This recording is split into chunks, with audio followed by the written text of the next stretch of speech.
So, I just watched the show Sherlock and Daughter, basically on a whim, and mostly because it was pitched to me as it's Sherlock Holmes played by Professor Lupin from Harry Potter. That's it. That's all it took for me to watch the show, basically, because I wish I could say that I was surprised, but I wasn't. He is particularly good as Sherlock Holmes, and deserves every possible honor the people can throw at him. Um, like I'm sure there've been better performances, but the only one I can think of off the top of my head is like the late great Peter Cushing, which is like comparing someone to Superman. So I digress. Uh, the show has a pretty good premise starting out. It's kind of simple, kind of basic, but it's one that I think is very easy to get wrong, especially in our a lot of current modern showrunners and writers just don't seem to be able to handle stuff like this very well.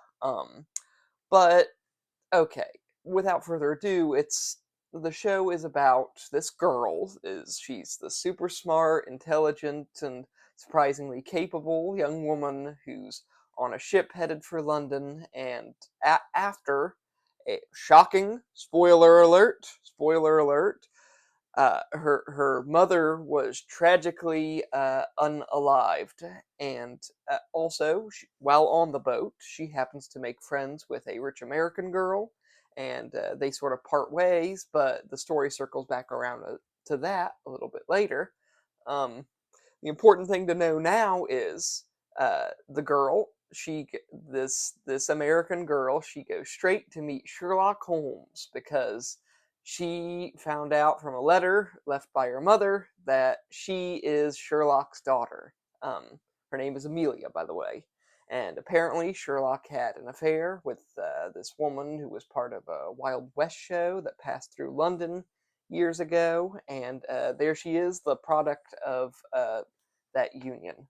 Um, but Sherlock doesn't trust her right away because apparently this has happened before and it's turned out to be false.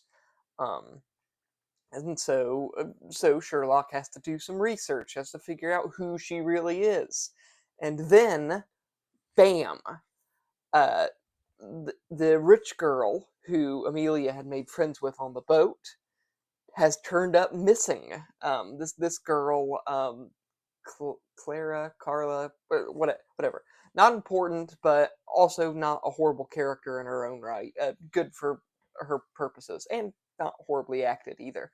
Um, this poor girl turns up missing, and the parents arrive to meet with Sherlock Holmes and ask him for help, only discover that Amelia is there.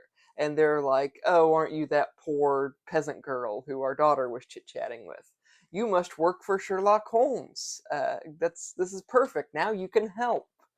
Um, and it's convenient, I know, and I don't think it's too convenient, honestly, especially for a wacky Victorian mystery. I think it works, and you know what? It's a good premise. It doesn't necessarily break the conceits of the genre or anything. And it works. It's almost humorous in a way, so it works. It's just well written, and I mean that's all I can say about the show. Really, is that anything that seems like it wouldn't work, they're able to kind of make work anyway. Like, the most obvious complaint about the show is that Amelia is a little girl bossy, and not in a good way. Or at least she has the potential for those negative qualities, if nothing else. Um, only, aside from a few poorly choreographed fight scenes, of which there are mercifully few, she doesn't really come across as anything unusual for the character they're trying to present. And that's, I think, what a lot of people mean when they complain about girl boss characters. Frankly, I just think of usually whenever a character gets labeled that, they're just not a very charismatic character in general. And I don't think they necessarily have to be girls either. But, again, I digress. Amelia isn't like the most nuanced character in the world, but she's still pretty good. She's no slouch. I mean, I think it helps that she's just well acted, and she comes across as more of this kind of intellectual, artsy dork, as opposed to like your typical overly serious, perfect at everything, stone-faced, soulless protagonists that we see so often as of late. And I cannot stress this enough. I, I find no faults in Sherlock himself either. Uh, no faults in the character, that is. There are plenty of faults in him as a obviously Sherlock Holmes has many faults in him. Most notably, an ego the size of East Texas. But um, but this version of Sherlock, he is a bit older, a bit less complicated than the Sherlock we're typically used to. And he is still almost exactly what I imagined from the character. I mean, in manner and ability alike, he's very much as the platonic ideal of Sherlock. He's like 9.5 out of 10, really, with Peter Cushing's performance being like an 11 for me.